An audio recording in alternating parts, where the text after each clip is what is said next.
본문 말씀 읽도록 하겠습니다.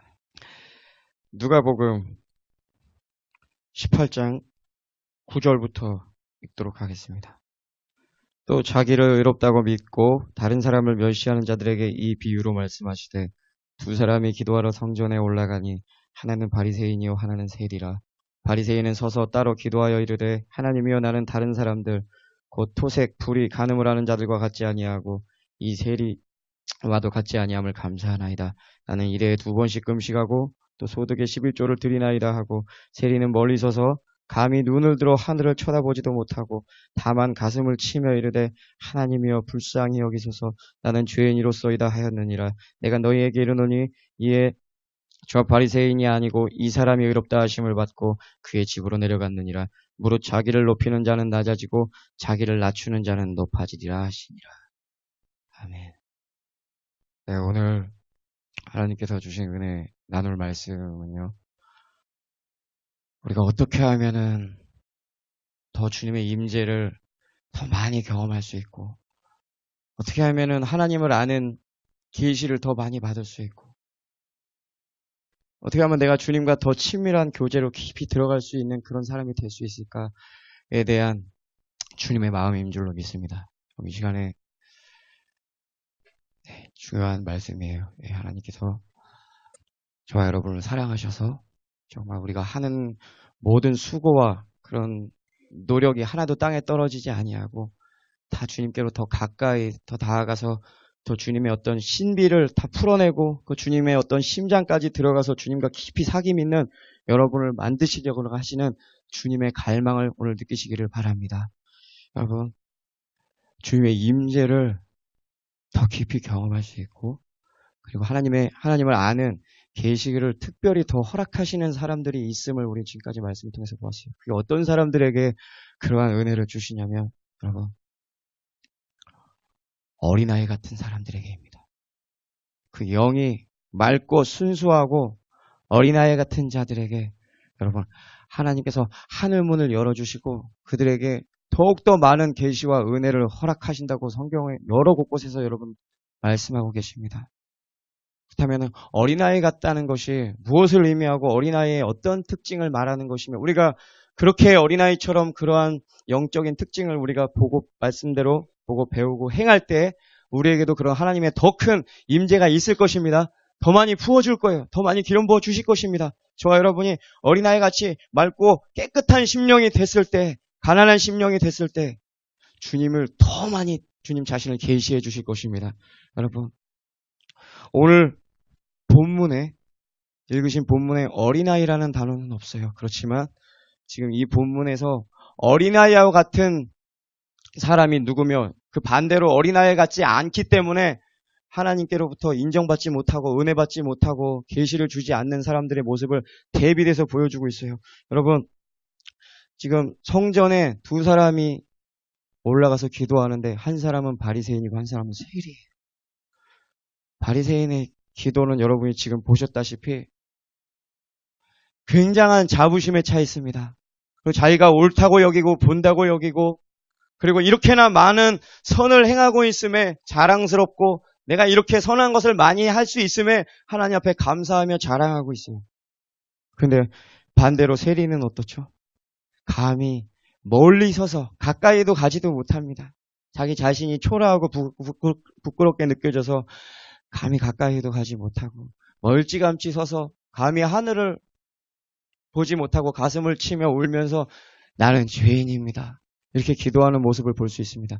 그런데 여러분, 이것을 예수님께서 우리에게 비유로 두 사람을 얘기해 주셨을 때 이것을 각각 다른 사람으로 볼 수도 있지만, 사실 하나님께서 한 사람을 만드시고 성령께서 사람을 다듬어 가시고 연단의 과정으로 본다면 한 사람이 원래는 이런 바리새인과 같은 교만한 사람이지만 하나님의 연단과 고난과 하나님의 은혜로 말미암아 이렇게 어린아이 같이 겸손하게 되는 것을 우리가 알 수 있어요. 우리 경험을 통해서 알 수 있습니다. 여러분 지금 어느 단계에 있는지 잘 알 수 없어요. 주님만 아십니다, 여러분.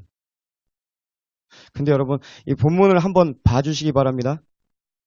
13절에 세리에 대해서 예수님께서 말씀하시죠. 세리는 멀리 서서 감히 눈을 들어 하늘을 쳐다보지 못하고 다만 가슴을 치며 이르되 하나님여 불쌍히 여기소서 나는 죄인이로소이다 하였느니라.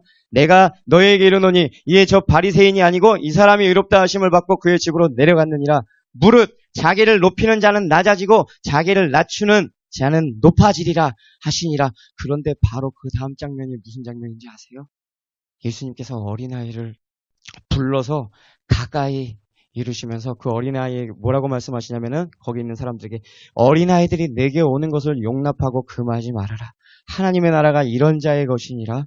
내가 진실로 너에게 이르노니 누구든지 하나님의 나라를 어린아이와 같이 받아들이지 않는 자는 결단코 들어가지 못하리라.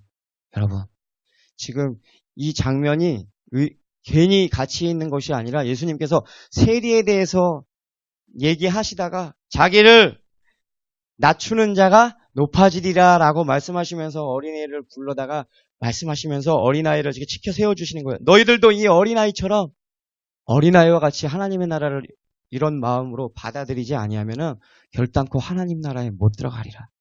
여러분, 이 세리의 모습을 통해서 우리가 어린아이의 모습을 봐야만 합니다. 여러분, 한번 성경 마태복음 18장 2절로 한번 가보시겠습니까? 거기서도 어린아이에 대해서 예수님께서 말씀하세요. 그때 제자들이 예수께 나와 이르되 천국에서는 누가 크니까? 예수께서 한 어린아이를 불러 그들 가운데 세우시고 이르시되 진실로 너희에게 이르노니 너희가 돌이켜 어린아이들과 같이 되지 아니하면 결단코 천국에 들어가지 못하리라. 그러므로 누구든지 이 어린아이와 같이 자기를 낮추는 사람이 천국에서 큰 자니라. 아멘이십니까? 어린아이의 특징을 우리가 이 시간에 배워야 돼요. 왜냐하면 예수님께서 어린아이처럼 너희가 되지 아니하면 결단코 천국에 못 들어간다고 하십니다. 그리고 어린아이와 같이 천국을 받들지 않는 자도 못 들어간대요. 그리고 천국이 이런 어린아이와 같은 자의 것이래요. 그리고 이 어린아이, 좀 전에 누가복음 본문에서 보신 것처럼 이 어린아이를 불러 세우시기 전에 이 어린아이의 이런 심령을 가진 사람이 어떤 모습인가를 세리의 모습을 통해서 말씀해 주셨어요. 그 세리의 특징이 뭐였다고 했죠? 자기를 낮추는 자가 높아진다고 하셨어요. 그런데 지금 마태복음에서도 지금 어린아이의 특징을 예수님께서 뭐라고 하세요? 어린아이처럼 자기를 낮추는 자가 천국에서 큰 자니라. 세리와 어린아이를 지금 같은 하나님 그 안에 들은 어떤 속성이 같음을 이제 보십니까?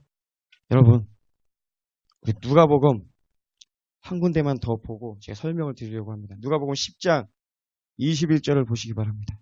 누가복음 10장 21절이요. 어린아이의 비결이 있어요. 비밀이 들어있습니다.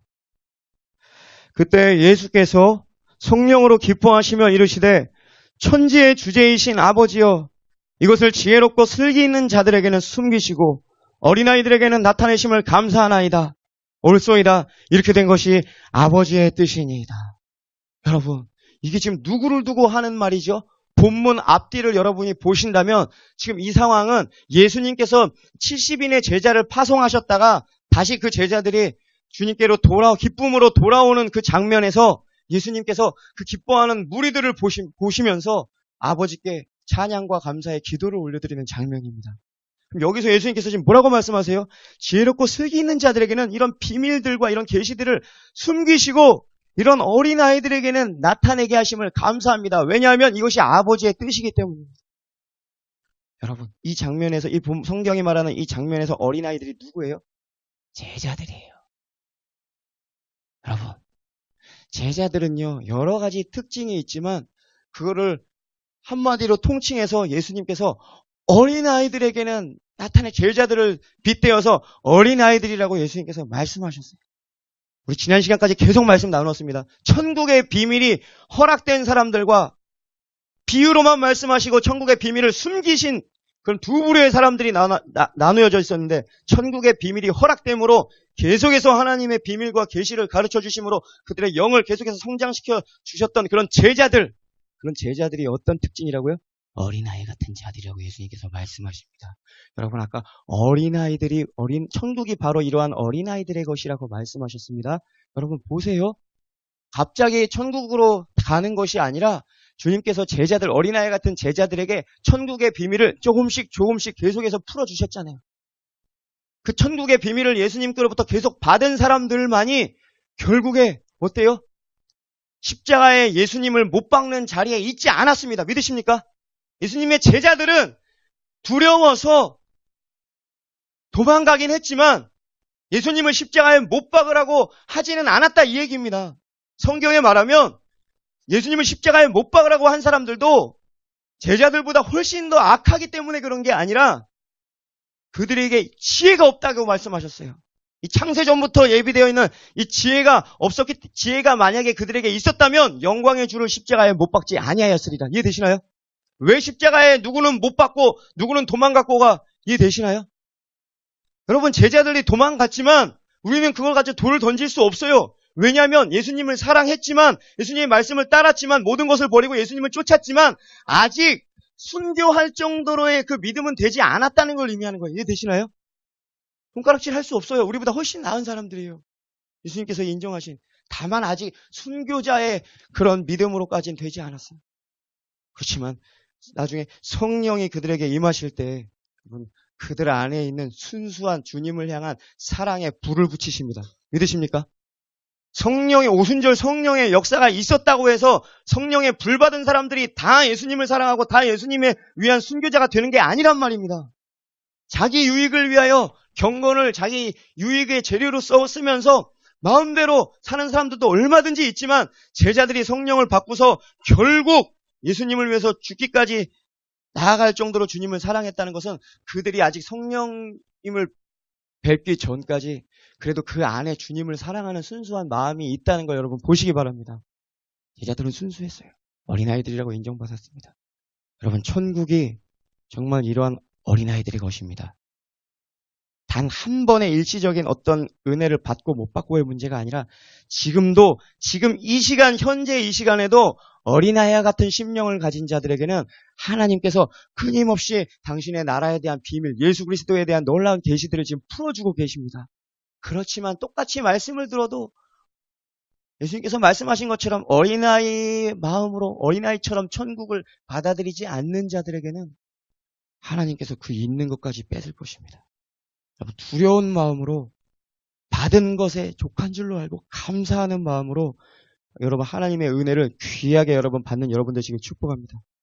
우리가 어린아이들에 대해서 어린아이 같은 심령으로 더 되어야만 하는 이유는 아까 말씀드렸다시피 더 천국에 훨씬 더 가까운 사람이에요. 하늘문이 열려있는 사람이고 그리고 하나님의 임재가 강력하게 어린아이들에게 역사해요. 여러분, 바람이 어디서부터 와서 임의로 바람이 불지만 너희가 그 소리는 들어도 이 바람이 어디로부터 와서 어디로 가는지 너희가 알지 못하는 것처럼 성령으로 난 자들도 다 이와 같으니라. 예수님께서 말씀하셨습니다. 이게 무슨 뜻이에요? 바람이 분명히 소리는 들리고 감지는 되지만 어디서부터 불어서 지금 이 바람이 어디로 가고 어디로 사라지고 어디서부터 생겨나는지 알 수 없다는 거예요. 성령의 사람들이 이와 같아요. 하나님께서 성령의 사람들, 성령으로 난 자들을 하나님께서 나타내실 때 사람들은 깜짝 놀랄 것입니다. 아니, 어디서 이런 사람들이, 아니, 어떻게 이런 사람들이 있었단 말인가? 과연 지금까지 어디에 있었고, 어디서부터 나타났으며, 어디서 훈련을 받았고, 누구에게 훈련을 받았고, 어디로 가고 있는 걸까? 어느 방향으로 가고 있는가? 사람들은 알지 못할 거예요.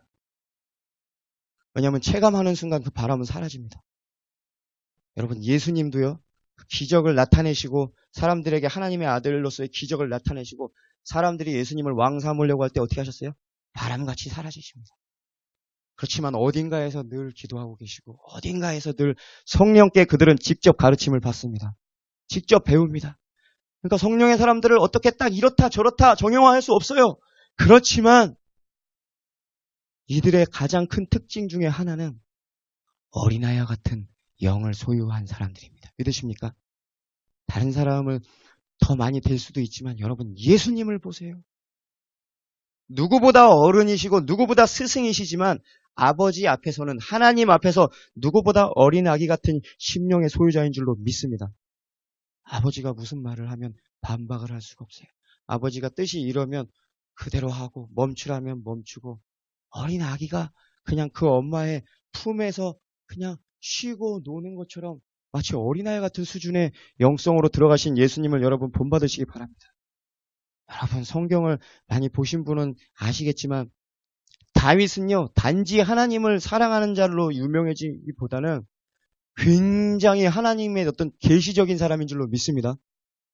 하나님에 대해서 너무나 많이 알았어요. 여러분, 많은 사람들이요, 이 마지막 때 이 잘못된 것이 있어요. 이게 뭐냐면 마지막 때의 계시를 추구하긴 하지만 어떤 현상이나 징조나 마치 예수님을 시험하며 다가오며 표적을 보여달라고 어떤 그런 현상과 징조, 그러한 하늘로부터 오는 계시에는 관심이 너무 많아요. 때, 시기, 일어날 일, 현상, 고난, 고통, 재난. 그렇지만 여러분, 그런 계시는요, 그거는 더 수준이 낮은 계시예요. 그보다 훨씬 더 깊은 차원이 다른 계시가 있는데 이건 뭔지 아세요? 하나님 마음에서부터 나오는 하나님을 아는 계시입니다. 주님의 마음을 아는 계시예요. 오늘날도요, 많은 신부들이 신부단장을 하면서 열심히 기도를 하지만 어떤 부류는 마치 그 무리들처럼 예수님께서 비유로만 가르쳐 주시고 그들에게는 가르침 대신에 뭘 주시죠? 항상 징조와 표적과 기사를 주시면서 열광하는 거예요, 여러분. 오늘날 그런 것에 관심이 몰두해 있으면서 그런 걸로 기대하면서 그런 걸 더 부어달라고 기도 열심히 하는 신부들 많습니다. 그게 죄이고 잘못됐다는 게 아니라 사실 그보다 훨씬 그가 더 현명하고 지혜롭다면 주님의 마음을 알려고 몸부림쳤을 것입니다. 주님의 마음으로 다가가려고 주님의 마음에 들어있는 주님의 아픔, 무엇이 주님을 기쁘시게 하고 이 마지막 때에 무엇이 주님을 아프시게 하고 어떻게 하면은 주님과 더 깊은 친밀한 교제 가운데로 들어갈 수 있을까? 그것에 몰두하는 신부들이야말로 정말 이 마지막 때에 구하지도 않았지만 바라지도 않았지만 그들이야말로 바로 예수님의 진정한 신부요 친구로서 자기의 아버지의 마음속에 깊은 곳에 있는 것들을 나눠주는 신부들인 줄로 믿습니다.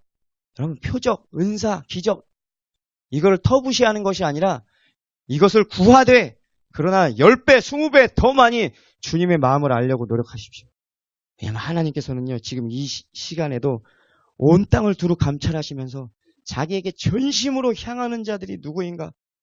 마음에 땅 한 평도 남겨두지 않고 오로지 하나님 앞에 마음을 쏟아 붓고 있는 자를 말하는 거예요. 이해되시나요? 전심으로 자기에게 향하고 주님의 마음에 귀 기울이고 주님의 마음을 보려 하고 주님의 마음을 헤아려 하고 주님의 마음을 깊이 살펴보려고 하는 거기에 온 마음을 쏟는 자들, 그들이야말로 주님의 마음과 합하는 자들이에요. 그러면은 그들을 찾으시고서는 그들에게 여러분 마지막 때의 모든 표적과 기사를 그런 자들을 통해서 하나님께서 이루실 것입니다. 그런 자들을 통해서 하나님께서 놀라운 일을 행하실 뿐만 아니라 다 낱낱이 샅샅이 가르쳐 주실 거예요. 왜냐하면 그 사람은 내 마음 같으니까. 여러분, 다윗, 그런 사람이 바로 대표적인 사람이 다윗이었어요. 근데 다윗이 이런 고백을 합니다. 여호와여, 내가 크고 기이한 일들을 하려고 힘쓰지 아니하고 내가 내 심령으로 젖된 아이 같이 고요하고 평온케 하기를 젖된 아이 같다고 여러분 다윗의 고백이 여러분이 하셔야 돼요. 다윗의 영성은요, 다윗의 마음은요, 이런 어린아이 같은 영성을 여러분 다윗은 소유했습니다. 자기 심령이 젖된 아이 같대요. 고요하고 평온하고. 내가 크고 미치지 못할 기이한 일들을 막 하려고 힘쓰지 아니하고 그저 주님 품 안에 안겨있는 아기 같도다. 여러분, 아까 본문에 나와 있는 이 아기 같은 사람들, 어린아이 같이 되지 아니하면 결단코 천국에 들어가지 못하리라. 천국이 바로 이런 어린아이 같은 자들의 것이다 라고 말씀하셨을 때 그 어린아이라는 단어가요, 원어에 보면요 파이디온이라는 단어예요. 근데 그 단어가 어디서 사용됐는지 아세요? 동방 박사가 아기 예수를 쫓아서 아기 예수에게 경배드리러 갈 때 그 구절에 그 아기 예수를 표현할 때 그 파이디온이 바로 예수님께서 이런 어린아이처럼 너희가 되어야 된다고 말하는 같은 단어예요. 이게 뭘 의미하는지 아세요? 여러분이 생각하는 지금 예수님께서 말씀하시는 이런 어린아이가 연령대가 이 똑같은 이 어린아이라고 하는 이 지칭했을 때 이 단어가 파이디온이라는 이 단어를 동방 박사들이 아기 예수를 찾아 경배드릴 때 그 아기 예수일 때 그 아기를 지칭하는 파이디온하고 똑같은 단어예요. 여러분, 예수님께서 데리고 오신 예뻐해 주신 그 어린아이는 그냥 막 좀 큰 어린아이가 아니라 정말 어린아이를 라고 우리가 생각할 수 있는 거예요. 그게 원어로 보면요, 아기부터 시작해서 정말 아주 어린아이까지를 통칭하는 단어예요. 그러니까 여러분, 우리의 마음이 정말 어린아이 같기를 소원합니다. 제가 전에 다녔던 교회에서요, 목사님 딸이 있었어요. 4살인가 그랬거든요. 근데 예배가 다 끝나고 본당에 혼자서 막 본당에서 헤매고 다니면서 막 펑펑 우는 거예요. 그래서 붙잡고서 너 왜 울어? 무슨 큰일이 난 줄 알았어요. 왜냐면 정말 애가 막 본당에 떠나가라 할 정도로 너무 크게 울었거든요. 그래서 야, 왜 울어? 무슨 일이야? 어디 다쳤어? 물어보니까 애가 조금은 말을 할 줄 알거든요. 뭐라고 하는지 아세요? 엄마가 안 보여요. 엄마가 눈에 안 보이니까 애가 겁에 질려가지고 엄마 찾아 울고 다니는 거예요. 이게 어린아이예요. 어린아이가 아닌 사람은요, 지금 어린아이가 아닌 사람들에 대해서 조금 얘기를 나누려고 합니다. 그래야지 우리가 그렇게 되지 않을 수 있잖아요. 여러분, 오늘 성경 본문에 말씀드린 이 바리새인 같은 사람들, 자기 의의가 있는 사람들, 나는 결코 그런 사람 같지 않다고 말하지 마세요. 우리도 모르는 내면 깊숙이 그런 자기의와 내 신앙을 자랑하고 싶은 마음과 나는 그래도 다른 사람들보다 낫다는 마음과 내가 그래도 여기서 이렇게 열심히 하고 있는 신앙생활 열심히 하고 있는 거에 대해서 자부심을 나도 모르게 가질 수 있다는 얘기입니다. 그런 마음에 대한 중심에 대한 얘기예요. 여러분, 이런 사람들은요, 사실 하나님에 대해서 큰 관심이 있지 않고요, 자기가 알고 있는 그 이상향, 어떤 그 배우고 들은 거는 있어가지고요, 그런 사람이 되려고 어떻게 해서든지 몸부림치고 기도 열심히 하며 그런 사람이 되고 그런 반열에 들려고 노력하고 휴거 반열에 들려고 노력하고 구원의 반열에 들려고 노력하며 무언가 열심히 하지만 그 안에 아직 자기의와 그런 자기의 어떤 야망 같은 것들, 그리고 다른 사람들보다 낫다는 그런 의의를 가지고 있는데요. 여러분, 그러한 마음들이 있는 상태에서는요, 하나님이 임재하실 수가 없습니다. 믿으십니까? 임재하실 수 없어요. 하나님께서 말씀하셨어요. 여호와께서 높고 거룩한 곳에 거하지만 완전히 거룩하지는 않을지라도 또 어떤 사람들에게 거하신다고요? 겸손하고 중심에 통회하는 자들에게 함께 거하시나니. 믿으십니까? 겸손하고 중심에 통회하는 자들에게 주님이 거하신다고 하십니다. 영어 성경에 보니까 I live in 겸손한 자. 제가 자주 인용하는 말이에요. 너 어디 살아? 라고 할 때 영어로 뭐라고 말하죠? I live in. 성경에 하나님께서 그렇게 말씀하시는 거예요. I live in. 내 주소가 어디라고요? 겸손하고 중심에 통회하는 자들. 여러분, 어린아이 같이 되시기 바랍니다. 그러면 어린아이들은 어떤가고요? 어떨까요? 어린아이들은요, 순수해요. 그리고 너무 순수해서 남의 말을 잘 믿어요. 잘 받아들입니다. 그래서 시행착오도 많이 겪고 좀 힘들긴 하지만 그래도 예수님께서는 그 어린아이의 좋은 면을 지금 말씀하시는 겁니다. 어른들은요, 무언가의 어떤 계시나 진리나 어떤 제안이 들어오면요, 머리가 굴립니다. 그리고 이것을 내가 취했을 때 내게 들어올 이득과 내가 하지 않았을 때 내가 손해볼 것은 무엇인가 머리 계산한다는 얘기예요. 그리고 그동안에 자기 머릿속에 들은 지식과 틀이 있어요, 없어요? 오랜 시간 살아온 노하우와 이 지혜의 틀, 이 사람만이 가진 이 틀은 아무도 못 건드려요. 저도 깜짝 놀랐어요. 택시 한번 타면요, 택시기사분들이 머리 공부 열심히 하시고 이런 분, 학자 같은 스타일은 아니잖아요. 운전을 주로 하시는 분들이잖아요. 그런데도요, 살아온 그 연륜과 자기만의 틀, 하여튼 누가 타면 다 가르쳐요. 그냥 다 가르쳐. 이렇게 해야 되고 저렇게 해야 되고, 제가 성경책이라도 끼고 있으면 교회에 대해서 저에게 설교하십니다. 그분이 살아온 역사와 제가 알고 있는 크리스찬들의 잘못된 문제점들과 나아갈 방향에 대해서 저에게 설교하시더라고요. 그래서 전도사란 말은 안 합니다. 틀이 있어요. 오히려 그런 분들은요, 변하기 힘들어요. 복음을 전해도 받아들이지 않아요. 자기 틀이 많기 때문에. 근데 어른들이 다 그런 것은 아니지만 나이가 먹을수록 그런 틀이 형성되고 자기 생각에 경험이 그것이 자기의 견고한 진이 되어서 어떤 하나님의 나라의 비밀을 알아가고 하나님의 나라의 비밀을 알 뿐만 아니라 그것을 내 생각을 바꿔버리고 내 생각을 깨버리고 그 하나님의 새로 알게 된 하나님의 계시를 받아들이고 그렇게 살기까지에는 너무나 힘들다 이 얘기예요. 그렇지 않나요? 어린이들은요, 어린아이 같은 사람들은요, 잘 받아들여요. 그냥 아멘입니다, 그냥. 순수해요. 잘 받아들여요. 그래서 진짜 하나님의 사람 같은 분들 보면요, 잘 속기도 하는 것 같아요. 근데 마지막 때 신부들을 보면요, 신부들의 그 흐름을 보면요, 그래도 기존 교회에 있는 신자들보다는요, 좀 순수한 마음을 봤어요. 왜냐하면 좀 자기 틀이 강하고 교만한 사람들은요, 마지막 때에 대해서 아무리 얘기를 해도요, 그곳에 정말 지금이 마지막 때고 환란이 있어? 이렇게 넘어오지 않더라고요. 하는 뭐 몇 년도에 무슨 세대주의자들 그리고 무슨 뭐 종말론적인 너무 뭐 그렇게 하면 어떻고 힘듭니다. 예. 그렇지만 마지막 때 여러분 신부의 반열에 들려고 지금 몸부림치는 여러분들은 그래도 순수하신 거예요. 아멘이십니까? 조금 더 다듬으라고 하십니다. 주님께서.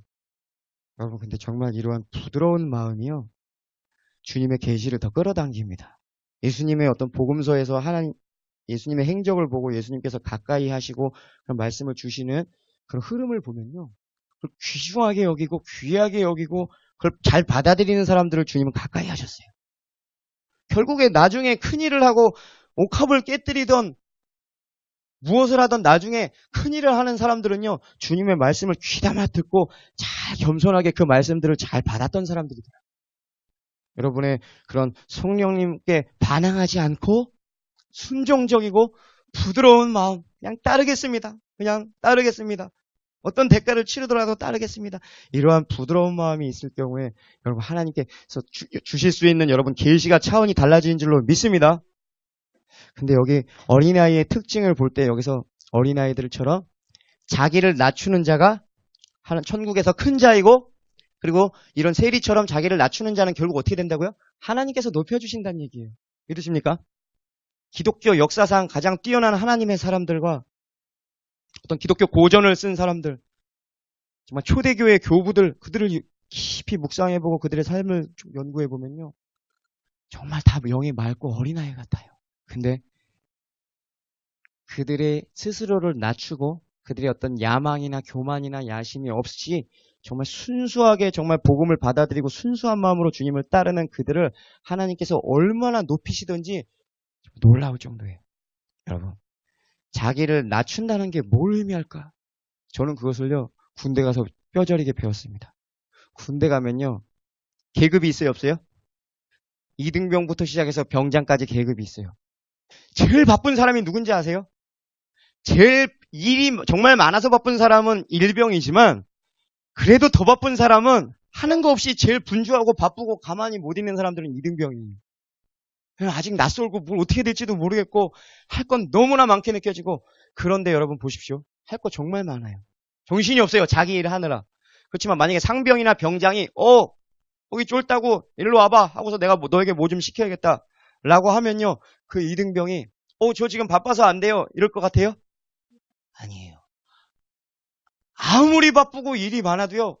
이름 부르는 순간 이병 누구 되면서요. 다가가가지고요.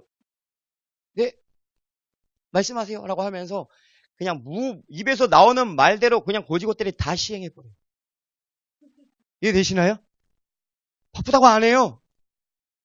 2등병은요. 그렇게 모욕을 당하고 그렇게 혼나도요. 상처도 안 받아요. 정말 신기할 지경이에요. 상처도 안 받아요. 왠지 아세요? 내가 지금 2등병이거든요. 여러분 겸손할수록 상처 안 받습니다. 여러분 우리의 마음이 교만할수록 굉장히 다른 사람의 말에 나를 조금만 건드리거나 나를 조금만 낮추는 말에도 내가 좀 마음이 힘들고 괴롭고 견딜 수가 없다면 여러분 내 마음이 교만하다는 징후임을 여러분 아셔야 돼요. 반대로 여러분이 마음이 깨어지고 낮아지고 더 낮아지고 겸손해지면요. 예전 같으면 내가 저런 말 들었으면 굉장히 괴로웠을 텐데 지금은 그냥 주님께 감사하면서 더 열심히 해야겠다. 이런 은혜로 받게 되더라고요. 그렇다고 주님 안에 있는 어떤 그런 자존심이 보이란 얘기가 아닙니다. 이해되시나요? 자기를 낮추는 자가 되시기 바랍니다. 스스로 낮추세요. 주님께서 높여주십니다.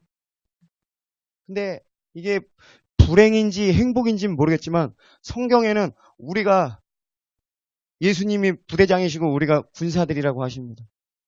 그러면서 누구든지 자기를 소집한 그 대장을 기쁘시게 하려고 하지 않느냐고 이렇게 친절하게 설명까지 다 해주십니다. 성경은. 여러분, 예수님이 우리의 마지막 때의 치열한 영적 전쟁에서 우리의 대장이 예수님이심을 믿으시기 바랍니다. 여러분, 세상의 결혼도요, 왜 있겠어요? 세상의 군대가 왜 있겠어요? 이게 다 영적인 세계에서 영적인 세계를 반영하고 영적인 세계가 투영된 우리를 통해서 이것을 보고서 뭐 할 수 있어요? 알 수 있잖아요. 여러분, 세상의 부대에서도 그 정도면요, 우리의 상관이 예수님께 얼마나 복종해야 되겠습니까? 마지막 때에 여러분, 주님의 진짜 위대한, 진정한 신부들은 사랑만 속삭이는 신부가 아니라 주님을 누구보다 사랑하면서 누구보다 용맹한 장수 같은 사람들일 줄로 믿습니다. 왠지 아세요? 성경적인 의미로 말씀드리는 거예요. 마지막 때의 신부의 모습은요, 한편으로는 누구보다 주님을 사랑하고 누구보다 주님과 친밀한 교제를 하고 있지만 누구보다 담대함을 가지고 있어요. 그 담대함, 그 투쟁 정신, 그 열정, 의지, 죽음을 두려워하지 않는 열정이 어디서 나온지 아세요? 나를 위해서 죽어주신 예수님을 위해서 내 삶을 다 갖다 바치겠습니다. 어린 양이 어디로 인도하든지 그대로 따르겠습니다. 죽으라고 하면 내가 죽을 수도 있을 정도로 이기는 자들의 특징, 자기의 생명을 조금도 아끼지 아니하였더라. 뭐 때문에요? 나를 사랑하사 날 위하여 자기 몸 버리신 하나님의 아들을 위해서 사는 인생이다. 이제 내 남은 인생. 믿으십니까? 사랑 때문에 여러분 계명 지키시고 사랑 때문에 순종하시고 사랑 때문에 담대해지는 여러분 되시기를 축복합니다. 사랑 때문에 여러분 순종하는 여러분 되세요. 하나님께서 너무나 원하시는 거예요. 마지막 때에 사랑이 빠져버린 그저 계명에 순종해서 어떻게 해서든지 거룩을 달성해서 휴거되려고 하는 신부의 무리들 가운데 일부 율법주의가 지금 여러분 막 파다하게 퍼져 있어요.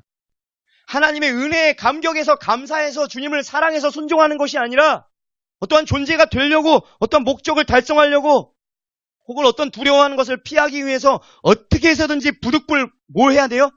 회개하고 계명은 어떻게 해서든지 지켜야 하겠으니 자기 열심으로 열심히 노력해서 여러분 계명을 지키지만 여러분 예수님께서 말씀하십니다. 주님께서 말씀하십니다. 네 몸을 불사르게 나를 위해서 헌신하게 해준다 할지라도 네가 날 위한 사랑으로 하지 아니했다면 내게 아무런 가치도 없고 너에게도 아무런 유익도 없느니라. 믿으십니까? 헌신뿐만이겠습니까? 산을 옮길 만한 믿음이 얼마나 위대한 믿음입니까? 하나님께서 우리의 믿음이 성장하기를 얼마나 바라십니까? 그렇지만 우리의 믿음이 아무리 성장하고 우리의 믿음이 초자연적인 기적을 일으킬 만한 믿음이 사람이 됐다 할지라도 사랑이 없으면 아무 소용이 없느니라. 믿으십니까? 오직 주님을 사랑함으로 말미암아 주님과 친밀해짐으로 말미암아 사랑으로 말미암아 역사하는 믿음뿐이니라. 믿으십니까? 한마디로 정말 사람이 사랑에 빠지면 어떻게 돼요? 눈이 멀어버리잖아요. 사랑하면 정말 그 사랑하는 대상의 노예가 돼버립니다. 믿으십니까? 우리가 주님을 너무나 사랑해야 됩니다. 주님이 너무나 사랑해서 주님이 너무나 좋아서 주님이 무슨 말씀을 하시던 그거를 주님께서 그냥 지나가는 말로 한마디만 하신다 할지라도 아주 작은 계시 하나만 떨어뜨려 주신다 할지라도 다 내 마음속에 기록하고 받아 적어서 어떻게 해요? 나중에 그 모습으로 주님께 나아가는 거예요. 여러분 그 사랑하는 분이 감동받지 않으시겠습니까? 사랑하면요 어떻게 되죠? 그 사랑하는 대상의 감정과 기분에 굉장히 예민해지고 민감해지고 네 그분의 원하는 어떤 취향, 기호 모든 것에 맞춰버립니다. 이해되시나요? 네, 그래도 다행히 표정을 보시니까 그래도 어느 정도는 이런 사랑을 좀 해보신 분이 계신 것 같아요. 여러분 자기를 낮추는 자가 하나님께서 높여주신다고 제가 아까 군대 이야기를 통해서 여러분 말씀드렸어요. 그런데 여러분 우리의 삶 가운데 우리도 모르게 우리 스스로를 너무 높이고 있는 일들이 있는데 우리는 감지조차 못하고 있어요. 그게 어떤 건지 아세요? 설명해 드릴게요. 사람들이요, 아직 결혼하기 전에 어떤 미혼의 여자라고 한번 생각해 봅시다. 그 마음에 하나님께서 불같은 열정을 부어주세요. 네가 나를 찾아라, 내게 헌신해라 라는 마음에 감동이 왔어요. 그런데 하나님이 싫어서가 아닙니다. 하나님을 사랑하지 않아서가 아니에요. 뭐 때문에 그런지 아세요? 현실. 그래서 뭐라고 하냐면, 네, 제가 완전히 주님 앞에 헌신하기 전에 일단 결혼만 먼저 하고서요. 네, 결혼만 하고 나서 좀 안정되고 나면 시간이 좀 많아지겠지. 그때 내가 주님께 내 모든 것을 다해서 주님을 따르리라. 결혼만 하면. 근데 여러분, 결혼했어요. 막상 결혼하니까 이 신혼이 재미가 만만치 않은 거예요. 그래서 막 기도하지 않아도, 하루에 2시간씩 기도하지 않아도 막 신혼 초반에 너무 기쁘고 즐거운 거예요. 그래서 주님께 잘 못 드립니다. 근데 또 어때요? 결혼하면 다 될 줄 알았는데 막상 혼자 살 때보다 결혼하고 나니까 돈이 더 많이 필요한 거예요. 그래서 돈도 더 많이 필요해지고 집도 일단은 집이 있어야지 이게 좀 안정감이 되구나. 일단 집부터 마련해야겠다. 집부터 마련하면 그러고서 주님이 좀 뒤로 제껴져요. 그리고 나서 집도 이제 마련하려고 돈을 모으고 있는데 또 무슨 일이 일어나요? 갑자기 아기가 들어섰습니다. 그러면 이 아기니까 어떻게 해요? 눈꽃 틀 수 없이 아기 봐야 돼요. 어쩔 수 없어요. 그래서 이게 아기만 좀 크면 하고서 좀 더 밀어놔요. 근데 어때요? 아기만 좀 크면 될 줄 알았는데 아기를 조금 키워놨더니 갑자기 둘째가 또 생기는 거예요.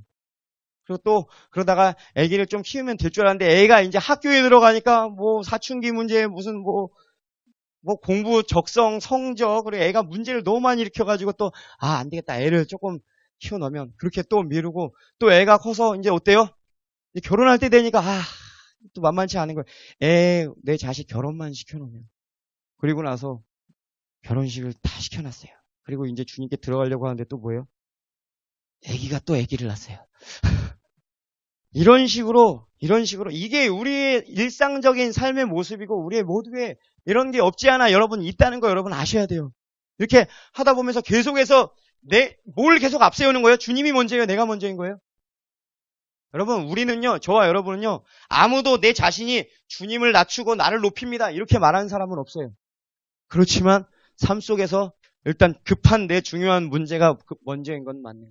내 것, 내 삶, 내 문제부터 앞세우고 항상 주님은 뒷전에 있다가 이제 나중에 이제 하려고 하면 어때요? 기력이 없어요.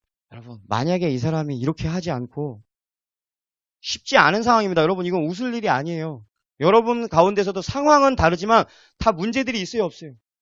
있습니다. 자녀 문제, 직장 문제, 여러 가지 결혼 문제 다 있어요. 그렇지만 이것 때문에 하나님 앞에 기도로 온전히 나아가는 것이 방해받고 있다면 여러분 아직도 하나님보다 내 문제가 먼저인 것을 하나님 앞에 증명하는 거예요. 믿으십니까? 근데 만약에 이 사람이 자기 문제, 자기 생각, 자기 일, 자기 미래 이런 걸 다 내려놓고 주님을 앞세워드리고 자기를 낮추고 주님을 높여드렸다면 그의 인생은 달라질 줄로 믿습니다. 근데 여러분, 많은 사람들이요, 많은 신부 준비하는 사람들이 열정이 없어서 그런 게 아니고 주님을 사랑하지 않아서 문제가 아니에요. 다 자기 어떤 일과 자기 문제와 당면한 삶이 있기 때문에 안 되는 거예요. 이해되시나요? 이게 더 무서운 죄예요. 차라리 교만이나 음란죄나 아니면 무슨 도박에 빠졌건 어떤 사치를 하던 이런 눈에 보이는 것이면 이걸 위해서 하나님 앞에 죽어라고 기도라도 할 수 있지만 이런 삶의 문제는 어때요?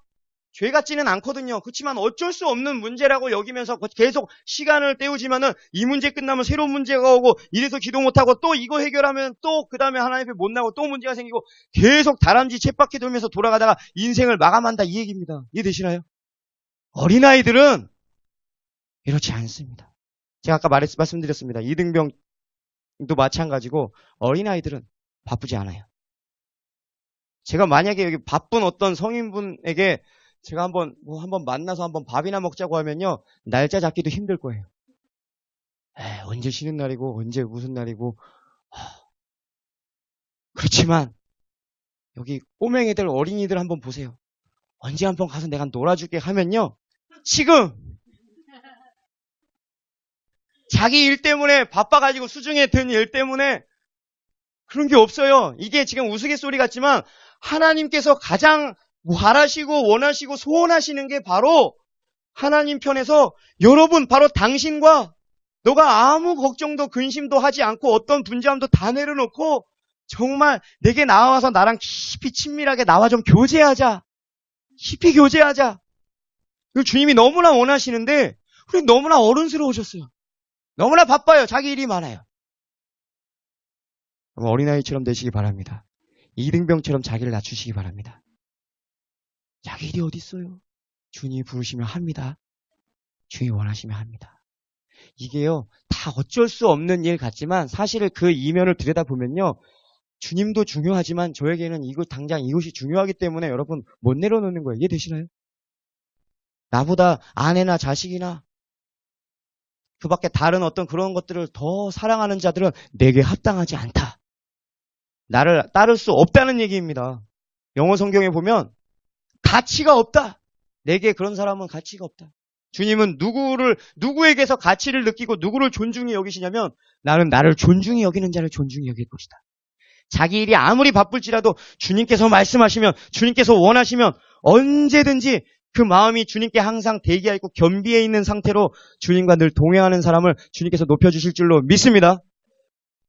여러분 이 야망, 교만, 자기의 이런 것들 깨지지 않으면 우리 여러분 희망이 없어요. 아무리 신앙생활을 열심히 하고 기도를 많이 해도요. 사실 하나님 편에서 그 모든 베일을 벗겨보고 하나님이 그 중심을 보면요. 아직 깨지지 않은 사람은요. 기도 많이 하는 것 같아도요. 심지어 눈물 뿌려가며 기도하는 것 같아도요. 진짜 순수하게 주님을 알고 싶고 주님을 사랑하고 싶은 마음도 물론 있지만 그보다 더 큰 거는 자기 위를 세우는 거예요. 여러분 교만, 자기 자랑, 열등감 이런 것들 우리 여러분 치유받아야 됩니다. 사실 교회에 어떤 분열이 일어나고 막 쪼개지고 나뉘어지고 이런 것들이 어떤 죄악을 통해서 그렇게 되지만 그 죄악의 이면을 보면요. 단지 어떤 말 때문이 아닙니다. 단지 어떤 그런 누가 화내고 누구에게 하는 어떤 비방 때문에 그러는 것이 아니라 그 말을 하는 사람 깊숙이 자리 잡고 있는 그 사람의 어떤 열등감과 두려움과 불안함 여러분 그런 것들이 있는 거예요. 이해되시나요? 그런 것들이 이것을 해결받지 못하고 치유받지 못하면요. 기도를 열심히 해도 만약에 하나님이 어떤 은혜를 주시고 계시를 주시거나 어떤 능력을 주시거나 직분을 주시면 이거를 주님의 나라를 위해서 쓰는 것이 아니라 자기의 어떤 불안하고 어떤 열등감이 있는 자기의 정체성을 회복하고 자기의 존재감과 자기의 자존감을 회복하는 동기로 하나님의 은혜를 다 써버리는 거예요. 이해되시나요? 봉사도 마찬가지고 사역도 마찬가지고 찬양인도 뭐 설교, 봉사, 어떤 뭐 기도, 전도 이 모든 것들을 하면서 누구를 건설하는 거예요? 그래도 이 정도면 내가 괜찮아. 어떤 가치 내가 그래도 이 교회에서 내가 그래도 어느 정도 위치가 되고 그래도 쓸모없는 사람은 아니야. 그래도 나는 그래도 이렇게 하고 있어 하는 걸로 여러분 자기 스스로 위안을 삼으면서 여러분 뭐 하는 거예요? 자기 의를 세우는 것입니다. 위험한 거예요. 이런 사람들에 대해서 사도 바울이 얘기합니다. 저희에게 열심은 있으나 지식을 쫓은 것이 아니라 뭐예요? 하나님을 아는 지식을 쫓은 것이 아니라 오히려 자기 의를 세우려고 힘써 하나님의 의에 복종치 아니하였느니라. 믿으십니까? 이거 깨져야 돼요. 치유받아야 돼요. 그래서 이런 사람은 항상 불안할 수밖에 없고 다른 사람이 자기에 대해서 뭐라고 말하고 나의 평판이 어떻고 어떤 조그만한 질책도 받아들여요? 못 받아들여요? 못 받아들여요. 왠지 아세요? 자기의 정체성이 다른 사람들이 나를 바라보고 있는 판단에 자기의 정체성을 세우고 있거든요. 이해되시나요? 칭찬하고 찬사를 보내면 쭉 올라갔다가 어떤 날은 비방이라 혹은 어떤 책망을 들으면 어때요? 하루아침에 내려와요. 여러분 성령의 사람은요 자기의 정체성을 이런 식으로 다른 사람들의 말이나 평판에 두지 않습니다. 하나님의 사람들은 오직 위에서부터 주신 권세 예수님처럼 하나님이 나를 사랑하시고 나를 위해 죽으셨고 나를 부르셨고 위에서부터 오는 그 권세 하나님이 누구신가를 알기 때문에 하나님 안에 있는 내가 누군지를 알기 때문에 다른 사람에게 어떤 증거를 필요로 하지 않습니다. 이해되시나요? 예수님이 그러셨어요. 나는 다른 사람들의 증거를 필요로 하지 않다. 오직 나를 증거하시는 이가 따로 계시다고 여러분 말씀하셨어요. 여러분 예수님은요 이게 여러분 능력이에요. 이런 열등감, 불안함, 여러분 어두움 여러분 치유받으셔야 됩니다. 그래야지만이 침묵할 수 있고 그래야지 엄청나게 많은 핍박과 고난 속에서도 자유할 수 있어요. 이해되시나요? 왜냐하면 왜 불안하고 왜 사람들이 두려워하고 항상 분주한 것 같지만 왜 분주하냐면 사람들이 자기를 이렇게 보지 않기 위해서 그런 멋진 모습을 자기가 생각하는 어떤 모습이 되려고 노력하는 경우가 너무 많아요. 그리고 다른 사람이 이렇게 말해주면 그걸로 확인을 받고 마음이 좀 편안하게 여기고 그렇지만 예수님이 만약에 그런 식으로 여러분 예수님이 사역하셨다면 예수님은 사할 수 없었습니다. 그렇지만 예수님이 자기를 송사하는 자들 앞에서 자기를 죽이는 자들 앞에서 한마디도 하지 않고 모든 사람들이 자기를 손가락질하고 빨가 벗기고 조롱하고 그런 수치를 속에서도 예수님께서 평강이 만약에 깨졌다면 예수님 십자가에 못 지실 수도 있었어요. 이해되시나요? 평강이 깨지면 아무것도 못해요. 그렇지만 예수님은 그 가운데서도 홀로하고 평강 가운데 침묵하실 수 있었던 것은 그분이 당신이 누구신가를 자기의 정체성을 사람들이 바라보고 있는 시선이나 사람들의 말에 두지 아니하고 그 순간에도 아버지의 음성을 듣고 있는 것입니다. 너는 내 사랑하는 아들이다. 여러분, 참된 하나님의 사람들은요, 이렇게 하나님의 판단을 두려워하고 하나님의 인정을 구하고 하나님께서 너는 내 사랑하는 아들이다. 이런 음성을 끊임없이 듣고 있기 때문에 다른 사람이 아무리 나를 낮추고 모욕하고 멸시한다 할지라도 그런 것에 반항하지 않고 그런 것에 대적하지도 않고 평강을 지킬 수 있는 줄로 믿습니다. 그렇다면 여러분, 이런 어린아이 같은 마음이 됐을 때, 이런 심령이 됐을 때 하나님의 큰 은혜를 받을 수 있게 된다 하면 어떻게 우리가 어린아이 같은 마음이 될 수 있는지 아세요? 하나님께서는 성경을 통해서 보면 여러분 두 가지를 통해서 그것을 만들어 주십니다. 먼저 하나님께서는 연단과 고난을 통해서 그 부대낌과 갈등 속에 우리를 두심으로 어떻게 해요? 그 사람 안에 있는 어두움을 드러내시고 그런 모든 야망과 자랑을 다 하나님께서 다 파쇄해 버리십니다. 믿으십니까? 고난을 쓰시는 거예요. 시편 71편에 보시면요. 19절에 보시면 우리에게 여러 가지 심한 고난을 보이신 주께서 우리를 다시 살리시며 땅 깊은 곳에서 다시 이끌어 올리시리이다. 아멘이십니까? 우리에게 여러 가지 심한 고난을 보이신 주께서 우리를 다시 살리시며 땅 깊은 곳에서 다시 일으켜 올리시리이다. 여러분, 다윗이 고백했습니다. 내가 고난당하기 전에는 그릇 행하였지만 내가 고난당한 후에는 주의 율례를 배웠나이다. 믿으십니까? 고난. 여러분, 하나님께서 그 사람을 많은 심한 고난과 연단을 통해서 그 사람 안에 있는 그 어두움들을 다 박살내시고 야망이 여러분 산산조각이 나버리는 거예요. 그 시기에는 정말 조심해야 될 게 있는데 하나님의 사랑이 막 의심될 수도 있어요. 내가 막 버림받은 거 아닌가 할 정도로 여러분 요셉도요 꿈이 있었지만 어디까지 갔어요? 감옥까지 갔어요. 다윗도 기름 부음까지 받았는데 어디까지 갔어요? 광야에 가서 거의 죽기 살기 구사일생 거의 생명을 거의 연명하며 살아났어요. 여러분, 하나님께서 요셉이나 다윗을 안 사랑하셔서 그런 고난을 주신 게 아닙니다. 그들에게 더 큰 축복을 주시려고 함입니다. 여러분, 고난 가운데 혹은 여러분 어려운 연단 가운데 있으신 분이 계시다면 여러분 하나님의 사랑으로 받아들이시기 바랍니다. 여러분, 그거 아니고서는 깨지지가 않아요. 여러분, 예를 들어서 이런 아까 바리새인 같은 그런 정도의 모습까지는 아니었지만 베드로도요. 깨어지기 전에는 예수님께서 쓰실 수가 없었어요. 자기 신앙을 자랑했고요. 다른 사람은 다 주를 버려도 나는 주님을 버리지 않겠다는 그런 자신만만함이 있었습니다. 이해되시나요? 그렇지만 그래도 바리새인 수준은 아니었어요. 그래도 순수함은 있었어요. 그리고 겸손함이 있었습니다. 뭘 보고 알 수 있냐면요. 예수님께서 수제자인 베드로에게 뭐라고 하셨죠? 이 사탄아, 내 뒤로 가라. 그랬을 때 만약에 교만한 성도였다면요. 벌써 짐 싸들고 예수님 떠나서 나갔어요. 그렇지만 그런 모욕을 듣고도 어떻게 해요? 예수님 진짜 잘 따라다닙니다. 부족했고 연약했지만 겸손함이 있는 거예요. 그래서 여러분, 베드로가 그런 교만한 상태에서는 하나님께서 베드로를 쓰실 수 있어요, 없어요? 쓸 수가 없어요. 그래서 여러분, 제가 좀 전에 말씀드린 대로 하나님께서 심한 시련과 고난과 시험의 때를 허락하십니다. 예수님이 잡히시고 내가 공범이라는 어떤 그런 것을 몰린 상태에서 내가 체포될 수도 있거든요. 같이 십자가에 매달릴 수 있는 거예요. 손가락질 할 수 없어요. 그래서 어떻게 했어요? 나 예수를 몰라. 그 말을 저는 3번 연속으로 한 그런 건 줄 알았어요. 그런데 더 깊이 묵상하고 더 그런 고증 연구를 끝에 제가 깨달은 것은 그 말을 하고서 시간이 또 더 지나고 더 지난 상태에서 몇 번에 걸쳐서 정말 3번 주님을 부인했더라고요. 근데 3번째 부인하고 나서 누구랑 눈이 마주쳤다고 성경은 말하죠? 예수님과 눈이 마주쳤어요. 그때 닭이 울었어요. 그때 밖에 나가서 심하게 통곡하니라. 여러분, 예수님을 정말 사랑하지 않았다면요, 그거 배신했다 할지라도 미안해요, 안 미안해요? 어쩔 수 없는 거 아니냐, 이렇게 나올 수도 있어요. 그렇지만 심하게 통곡했다는 것으로 보아 베드로도 정말 마음으로는 정말 예수님을 사랑했지만 자기 목숨 살고자 어쩔 수 없이 그랬던 것 같아요. 심하게 통곡했다는 사실을 여러분 기억하시기 바랍니다. 그게 회개입니다, 여러분.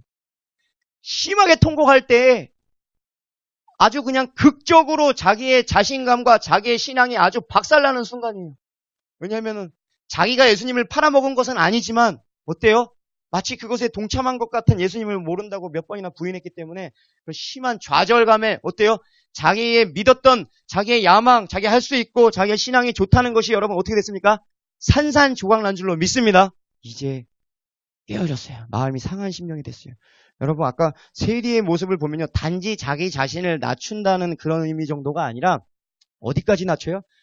감히 하늘을 우러러보지 못하고 자기 가슴을 치면서 여러분 탄식하는 상한 심령을 가진 사람의 모습을 볼 수 있습니다. 믿으십니까? 어린아이 같다는 건요, 영이 여리고 맑기 때문에 주님의 아픔, 어떤 슬픔, 이런 것에 더 민감하게, 그리고 자기의 자신의 죄성에 대해서 작은 죄를 가지고도 하나님 앞에 정말 심하게 통곡하며 올 수 있는 여러분 그런 상한 심령을 가진 자인 줄로 믿습니다. 베드로가 그렇겠어요. 울었어요. 그리고 예수님께서 다시 찾아갔습니다. 마가복음 마지막 부분에 보면요, 막달라 마리아가 아무리 얘기해주고 제자들에게 몇 번에 걸쳐서 얘기해줘도요, 믿는 사람 한 명도 없었어요. 예수님의 부활을 믿는 사람이 없어요. 이해되시나요? 자랑할 게 없어요. 근데 예수님이 진짜 눈으로 보게 나타나니까 어때요? 그때는 믿는 거예요. 자랑할 게 없습니다. 여러분, 지금 제자들이 예수님을 버리고 다 도망간 이런 엄청난 실패를 경험했습니다. 지금 베드로뿐만 아니라 여러분 다른 제자는 어떨 것 같아요? 다 마찬가지로 뭐 부인하진 않았지만 다 버리고 주를 버리고 도망하니라 성경은 말합니다. 다 주님을 배신했어요. 다 자기 목숨 찾아 도망갔어요. 그런 다시 엄청난 자기의 좌절감과 실패를 통해서 어때요? 자기 마음이 깨어졌습니다. 그때 예수님께서 그들을 다시 찾아가시고 부르시는 거예요. 그리고 다시 나를 따르라. 다시 소명을 주십니다. 이해되시나요? 여러분, 이런 경험, 고난을 통해서 제자들이 사도로 만들어지는 거예요. 단지 오순절 성령만 가지고 된 게 아니에요.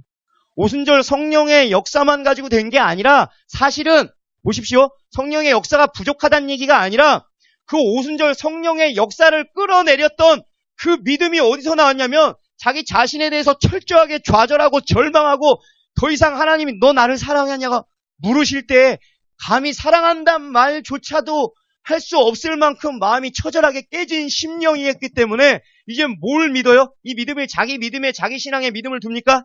아닙니다. 오직 절망 가운데 오직 정말 예수 외에는 없는 거예요. 근데 거기다가 그것만 해도 놀라운 것인데 자기가 실수한 것만으로도 놀라운 건데 거기다가 죽었던 예수님이 다시 살아나시는 걸 자기 눈으로 봤어요. 이해되시나요? 그러니까 자기의 최대한 자기 자신에 대해서 절망과 함께 동시에 무슨 일이 일어나요? 하나님에 대한 믿음은 최고조로 올라가는 거예요. 여러분 이런 상황을 고려하지 않고서 그냥 기도만 하면 성령 받겠지 이게 아니에요. 자기 자신에 대해서 철저하게 실패자로서 절망하는 자들이 오직 그렇지만 부활하신 예수님을 보면서 우리가 인생을 걸 수 있겠다. 우리가 다 받지 않느냐? 우리가 증인 아니냐? 그 어떤 것도 막을 수 없는 담대한 믿음과 확신 속에서 성령을 전심전력하여 기도를 했을 때 그 성령의 역사가 일어난 줄로 믿습니다. 여러분 그 초대교회의 그 엄청난 역사가 일어난 비결은요. 그 사도들의 어떤 위대한 점, 사도들이 가지고 있었던 어떤 위대한 자질들의 초점을 둘 필요가 없습니다. 다 실패자들이었어요.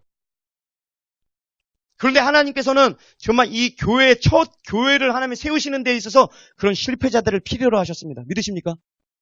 왜냐하면 자기들이 봐도 너무나 부족하고 연약하기 때문에 정말 가진 게 없고 너무나 부족하여서 철저하게 성령님의 도우심이 없으면 안 되는 존재들이기 때문에 그토록 큰 놀라운 일이 일어난 줄로 믿습니다.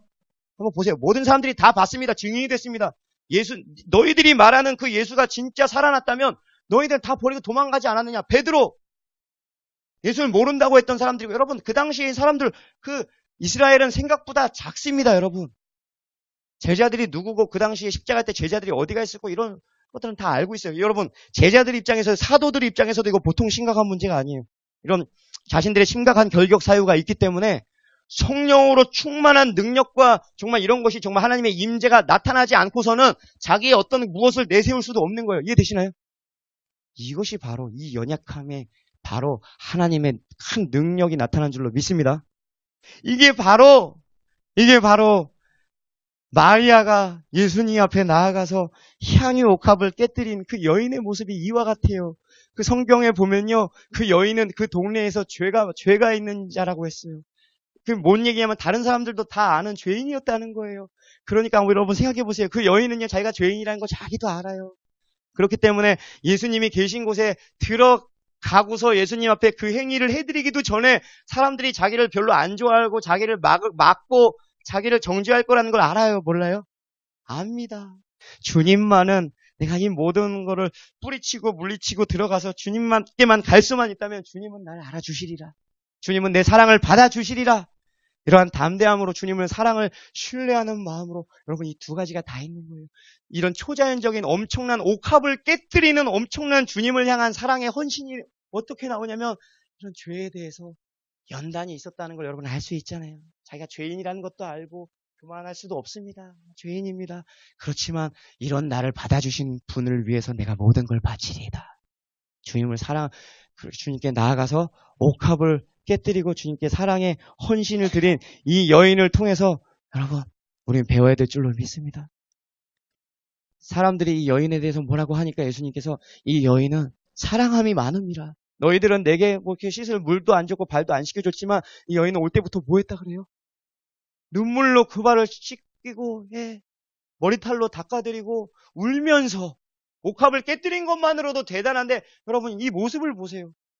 저 같으면 그랬을 수도 있을 것 같아요. 이게 비싼 거니까 그래도 좀 자신 있게 자부심을 가지고 하나님 앞에 가서 어떤 이 큰 행위를, 바리새인이라면 그럴 수 있겠죠. 그렇지만 이 심령이 깨진 이 연단을 통해 거친 이 다니엘서에서 나온 그들은 연단을 받아 스스로 자기를 정결케 한 그들은요 엄청난 헌신을 주님께 베풀어 드리면서도 자랑이 아니라 눈물만 흘립니다. 이해되시나요? 아무 의의가 없는 거예요. 그저 주님께 감사함으로 이렇게 놀라운 엄청난 헌신이 어디서 나오는지 여러분 배우셔야 됩니다. 그때 예수님께서 말씀하셨어요. 이 여인을 봐라. 진짜 나를 사랑하지 않느냐. 사랑함이 많음이라고 예수님께서 말씀하셨어요. 근데 이 사랑함이 나를 이토록 사랑함이 많은 것이 어디서 나왔는지 예수님께서 기가 막힌 표현으로 설명해 주세요. 뭐라는지 아세요? 사함을 받은 일이 적은 자는 적게 사랑하느니라. 반대로 말하면 무슨 말이에요? 예수님 말씀은요. 사함 받은 것이 많은 사람은 그러므로 연단을 심하게 받고 자기 죄가 크고 자기가 정말 죄가 많이 있다는 사람인 것을 경험하고 더 많이 회개를 경험한 사람일수록 어떻게 한다고요? 주님을 더 많이 사랑하게 되는 것입니다. 여러분 이게 바로 예수님께서 이 여인의 행위가 영원토록 기억되게 하실 이유 가운데 하나일 거예요. 이게 뭐냐면 예수님이 이것을 위해서 오셨어요. 보세요. 죄인을 부르러 오셨다고 했어요. 의인이 아니라. 이 여인은 죄인이었습니다. 근데 이 죄인을 용서할 뿐만 아니라 죄 많은 인간을 용서할 뿐만 아니라 이 죄 많은 인간이 어떻게 모습으로 바뀌어졌죠? 오히려 자기보다 의로웠던 자들보다 더 많은 사랑과 헌신으로 하나님 앞에 사랑으로 보답해드리는 여러분 이 복음의 이 비밀이 이 한 장면에 여러분 나타나는 거예요. 이해되시나요? 죄인 중에서도 아주 심한 죄인이에요. 그러니까 예수님이 말씀하신 거예요. 사함을 받은 일이 많은 여인이니까 죄가 많았고 그렇기 때문에 그거에 대해서 자기가 큰 죄인이었다는 걸 알았기 때문에 회개를 했다는 얘기예요. 여러분 회개를 뜨겁게 하시기 바랍니다. 한두 달 하고서 이 정도 했는데 여러분 하나님 더 해야 됩니까? 하지 마시고 깊이 여러분 더 깊이 회개를 하시기 바랍니다. 더 사함받은 것을 여러분 더 많을수록 여러분은 변질되지 않고 주님을 끝까지 사랑하는 자가 될 뿐만 아니라 더 다른 사람들보다 더 많이 주님을 사랑하게 될 것입니다. 막달라 마리아도 이와 같아요. 예수님의 부활의 계시를 가장 먼저 받고 부활의 소식을 가장 먼저 증인이 되고 예수님의 생전에도 자기의 사비를 털어서 예수님의 사역을 서포트해드렸고 그렇지만 예수님이 십자가에 못 박혀 십자가를 지고 끌려가시는 장면에도 울면서 따라갔던 여인이었고, 제자들은 다 도망갔지만 예수님이 마지막 숨을 거두는 순간까지도 울면서 그 장면을 지켜봤었고, 그리고 예수님이 숨을 거둔 다음에 다른 무리들은, 군중들은 다 흩어졌지만 아리마대 요셉과 함께 예수님의 시체를 내려서 닦아드리고 세마포로 쌓아가지고 무덤까지 그것을 또 옮겨가지고 그 무덤에 넣어놓고서 앉아서 끝까지 그 무덤을 지켜봤더라. 그게 막달라 마리아. 여러분, 끝까지, 여러분, 뭐예요? 여러분, 다른 야망과 동기를 가지고 예수님 생전에 무언가를 기대하고 다른 야망과 동기를 가지고 있던 사람들은 어디까지예요? 예수님이 십자가의 고난이 시작되는 순간 그들은 다 절망하고 실족됩니다. 이해되시나요? 그렇지만 끝까지 예수님의 부활까지 침투하고 끝까지 포기하지 아니하고 주님을 사모하여 끝까지 따라갔기 때문에 부활하신 예수님을 가장 먼저 체험한 그 마리아처럼 여러분들도 사심을 버리고 예수님한테 무엇을 얻기 위한 그런 모든 것들을 버리시고 오직 예수님께 그 전에 받았던 은혜, 7 귀신에게 묶여있던 여인이었기 때문에 이 여인도 이걸 말씀드리려고 하신 거예요. 이렇게 엄청난 놀라운 헌신을 할 수 있었던 계기도 예수님께서 말씀하신 것처럼 사함받은 일이 많은 사람이었어요. 그 막달라 마리아도 여러분 상상을 해보세요. 7 귀신 때문에 온갖 연단과 심한 고난 속에서 주님을 만났기 때문에 더 뜨겁게 주님을 사랑하게 된 줄로 믿습니다.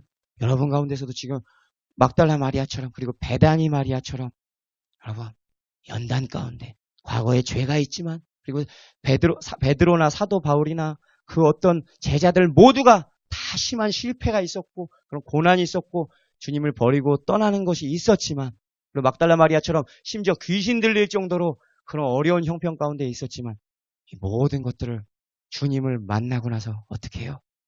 주님 만나고 나서 그 은혜를 갚아야 되겠다. 주님을 더 사랑해드리겠다. 이런 마음으로 주님을 끝까지 사랑하는 자들만이 정말 부활하신 예수님을 만날 뿐만 아니라 정말 땅끝까지 복음을 전하는 예수님의 정말 살아있는 산 증인이 되는 하나님의 사람이 될 줄로 믿습니다. 우리 시간에 우리 기도합시다.